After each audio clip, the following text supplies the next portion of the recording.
Kheer malai ice cream তৈরি করছি। এই গরমের মধ্যে আইসক্রিম খেতে সবাই পছন্দ করে, আর আমাকে তো সবসময় এই গরমের দিনে বাসায় আইসক্রিম রাখতে হয়।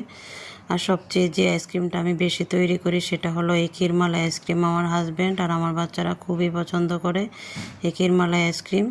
তাই আমার সবাইকে সবসময় এই ক্ষীরমালাই আইসক্রিমটা তৈরি করে রাখতে হয় বাসায়। এই আইসক্রিমটা তৈরি করা খুবই সহজ। আমি ইউটিউব চ্যানেল অথবা ফেসবুক পেজ দুটাতেই আমি খুব সুন্দরভাবে সহজভাবে আইসক্রিমের রেসিপিগুলো আপনাদের সাথে শেয়ার করেছি। চাইলে আপনারা আমার রেসিপি দেখে এরকম বাসায় ক্ষীরমালাই আইসক্রিম তৈরি করবেন। আর যদি চান তাহলে আমি আবারও আপনাদেরকে আরও সহজ করে এই ক্ষীরমালাই আইসক্রিম রেসিপিটি শেয়ার করব। এই তো আমার আইসক্রিমটা রেডি হয়ে গিয়েছে। বাদাম দিয়ে আমি 12 ঘন্টার জন্য ডিপ ফ্রিজে রেখে দেব। ফিরে আসবো 12 ঘন্টা পর। আইসক্রিমটা খুবই সুন্দরভাবে সেট হয়ে গিয়েছে।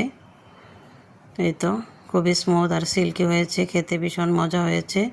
চাইলে আপনারা বাসায় এরকম একটা ক্ষীরমালাই আইসক্রিম তৈরি করবেন। আর লাইক কমেন্ট ফলো দিয়ে সবসময় পেজের সাথে থাকবেন। আজ এই পর্যন্তই। আল্লাহ হাফেজ।